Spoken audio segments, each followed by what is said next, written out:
வணக்கம். நேற்று send Thomas mount என்ற இடத்திலே நடந்த ஒரு பாதிரியாரினுடைய கொலையை பற்றி உங்களிடம் சொல்லிக் கொண்டிருந்தேன்.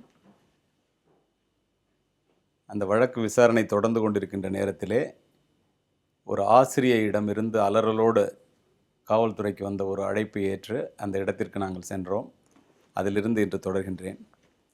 அங்கே போய் பார்த்தா ஒரு 100 பேர் சுற்றி நிற்கிறாங்க. அந்த வீட்டு வாசலில் ஒருத்தன் ஒரு பெரிய அருவாளை வச்சுட்டு நிற்கிறான். கொஞ்சம் கூட பதட்டமே இல்லை. போலீஸை பார்த்ததுக்கப்புறமும் உள்ளே இருக்கிற லேடியை கொலை பண்ணுறதுக்காக நான் நிற்கிறேன்னு சொல்லி எங்கிட்டே சொல்கிறான். இதுக்கு தடையாக யார் வந்தாலும் நான் யாராக இருந்தாலும் வெட்டிடுவேன். என்னுடைய எண்ணம் நிறைவேறுவதற்கு யார் தடையாக இருந்தாலும் கொலை பண்ணுறதுக்கு நான் தயங்க மாட்டேன், போலீஸாக இருந்தால் கூடன்னு சொல்கிறான். அதுக்கு மேலே அவனை விட்டு வைக்கிறது சரியில்லைன்னு சொல்லி அடுத்த 2 நிமிடங்களில் உங்களுக்கு தெரியும் போலீஸை பற்றி பிடிச்சிட்டோம். பிடித்த பிறகு அந்த ஆசிரியை கதவை திறந்துட்டு வெளியில் வந்தாங்க. வெளியில் வந்தோன்னே நீங்கள் வாங்கம்மா, ஒன்றும் பயப்படாதீங்க, ரொம்ப பதட்டமாக இருந்தாங்க. சரி, நான் உங்களோடய அழைச்சிட்டு போயிடுங்க சார், நான் உங்களோட கொஞ்சம் இருக்கேன், தனியாக இருக்கிறதுக்கு பயமாக இருக்குது. நாங்கள் தனியாக இருந்தாங்க அவங்க. சரி, நான் அவங்களை தனியாக ஒரு ஜீப்பில் உமன் பிசிஸ் போட்டு டிஎஸ்பிலாம் இருந்தாங்க, அவங்கள போட்டு அழைச்சிட்டு வர சொல்லிவிட்டு இவன் அந்த இடத்துல எதுவுமே விசாரிக்காமல் என்ன தாடி வச்சுருந்தான். அந்த ஒரு கணமே ஒருவேளை இவனுக்கு அவனுக்கு அருவா கையில் வச்சுருந்தான். 2 தொடர்ச்சியான சம்பவமாக இருக்குது. இவங்க கிறிஸ்டின் டீச்சராக இருக்கிறாங்க. அதனால் இதில் ஏதோ இருக்குமோ என்ற ஒரு சந்தேகத்தோடு நேராக ஸ்டேஷனுக்கு அழைச்சிட்டு போயிட்டோம், சென்ட் தாமஸ் மவுண்ட் போலீஸ் ஸ்டேஷனுக்கு. அங்கே போனோன்னே உட்காந்துட்டு, என்ன நீங்கள் எல்லாம் என்னை கும்பிடாமல் இருக்கிறீங்க, நான் கடவுள், நான் கடவுளினுடைய மறு அவதாரம் அப்படின்னு எல்லா காவல்கிட்டையும் சொல்கிறேன். எல்லோரும் சிரிக்கிறாங்க. நீங்கள் என்னை பற்றி யாருன்னு தெரியாமல் சிரிக்கிறீங்க, உண்மையிலேயே நான் கடவுள் அப்படின்னு சொல்லி மனப்பூர்வமாக அவன் சொல்கிறான். அப்புறம் போலீஸ் எப்படி விசாரிப்போன்னு உங்களுக்கு தெரியும். அந்த மாதிரி விசாரித்து உன் வீடு எங்கடா இருக்குது அப்படின்னு சொல்லி சொன்னோன்னா அவன் வீட்டை சொன்னான். இதுக்கிடையில் ஒரு பெரிய இன்ட்ரெஸ்டிங்கான விஷயம் என்னென்னா, அந்த அம்மா உங்களை ஏமா நான் கொலை பண்ண வந்தான் இவன் அப்படின்னு சொல்லி கேட்டால், தெரியல சார் அப்படின்னு சொன்னாங்க. இவனை கேட்டால், நான் ஒரு 13 பேரை கொலை பண்ணணுன்னு இருக்கேன், அந்த பட்டியலில் இவங்களும் இருக்காங்க அப்படிங்கிறான். உங்களை ஏமா கொலை பண்ணணுன்னு அவன் நினைக்கிறான் அப்படின்னு சொன்னோன்னே என்கிட்ட மெதுவாக சொன்னாங்க, சார் அவன் எனக்கு கிளாஸ்மேட்டு சார். நாங்கள் அசந்து போய்ட்டோம். நாங்கள் கிளாஸ்மேட்டை ஏமா கொலை பண்ண வந்தோம், அதான் சார் எனக்கு தெரியல. வேறு அந்த நேரத்தில் உங்களுக்கு ஏதாவது உங்களுக்குள்ளே மன வேறுபாடுகள் உண்டானா அதெல்லாம் ஒன்றுமே இல்லை சாருங்கிறாங்க.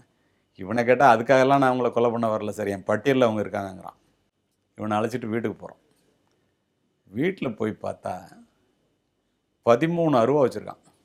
அதில் ஒரு இரத்தக்கரை படிந்த அரிவாள். அந்த அரிவாளால் தான் முந்தின நாள் இந்த பாதிரியாரை கொலை பண்ணியிருக்கான். அவனுடைய இரத்தக்கரை படிந்த உடைகள் அப்படியே இருக்குது. ஒவ்வொருத்தரையும் கொலை பண்ணுறதுக்கு ஒவ்வொரு அருவா ஃபிக்ஸ் பண்ணி வச்சுருக்கான். ஏன்டா அப்படி பண்ணுற அப்படின்னு கேட்டால், அவன் பேசுகிறதுலேருந்து அவன் சைக்கோவாக இருக்கான், அவனுக்கு ட்ரீட்மெண்ட் எடுத்திருக்கான் அப்படின்னு நமக்கு தெரிஞ்சு. அங்கே வீட்டை சர்ச் பண்ணி பார்த்ததில் அந்த ட்ரீட்மெண்ட் ஸ்லிப்லாம் இருந்துச்சு. உடனே அந்த டாக்டர் அட்ரஸை பிடிச்சி டாக்டர்கிட்ட போகணும். அப்பப்போ டிப்ரெஷனுக்காக, ஆன்சைட்டிக்காக என்கிட்ட அவன் ட்ரீட்மெண்ட் எடுக்கிறது உண்டு சார். சில நேரம் சம்மந்தம் இல்லாமல் பேசுவான், ஆனால் அவன் நல்ல நிலைமையில் தான் இருக்கான், திடீர்னு அந்த மாதிரி ஆகிறான் அப்படின்னோன்னா நாளைக்கு கோர்ட்டில் கேஸ் வரும்போது இது ஒரு டிஃபென்ஸாக வந்துடுமே அப்படிங்கிறதுனால நம்ம அதுக்கும் சேர்ந்து அந்த வழக்கு தண்டனையிலிருந்து இவன் தப்பிக்காமல் இருக்கிறதுக்காக, குற்றவாளி தப்பித்து விடக்கூடாது என்ற நோக்கத்தோடு மிகவும் அருமையான ஒரு புலனாய்வு அது.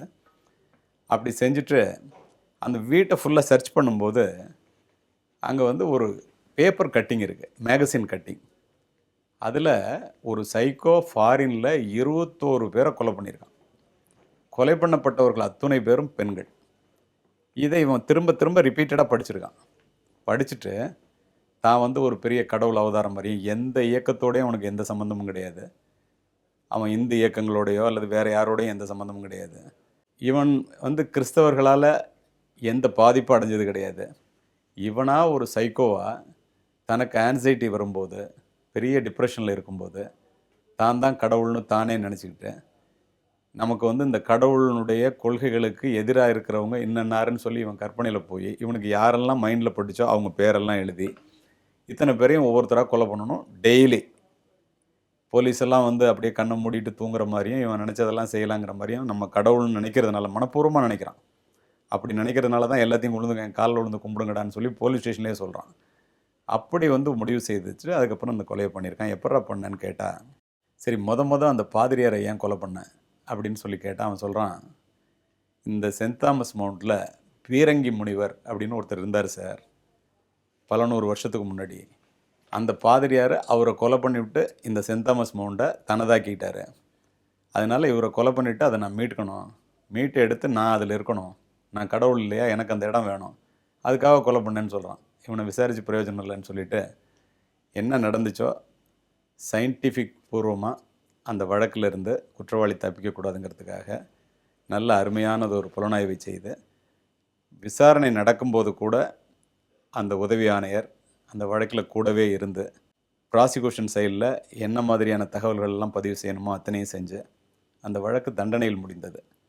இந்த இடத்துல நான் இதை பதிவு செய்கிறதுக்கு காரணம், ஒரு உதவி ஆணையரினுடைய சிறப்பான புலன் விசாரணையினாலோ காவல்துறை, தமிழக காவல்துறையினுடைய திறமையினாலோ இந்த மாதிரி ஒரு சம்பவம் நடந்ததை உடனடியாக கைது செஞ்சு புலனாய்வை ஒழுங்காக விசாரித்து முடித்து அதுக்கப்புறம் குற்றவாளியை சட்டத்தின் முன் நிறுத்தி குற்றவாளி சட்டத்தின் பிடியிலிருந்து தப்பித்து விடாமல் சயின்டிஃபிக் க்ளூஸ்மாங்க அந்த சம்பவ இடத்தில் இருந்த அத்தனையும் கைப்பற்றி அதை வழக்கு விசாரணை நிரூபித்து ப்ராசிக்யூஷனுக்கு அசிஸ்ட் பண்ணி வழக்கு தண்டனையில் முடிந்தது.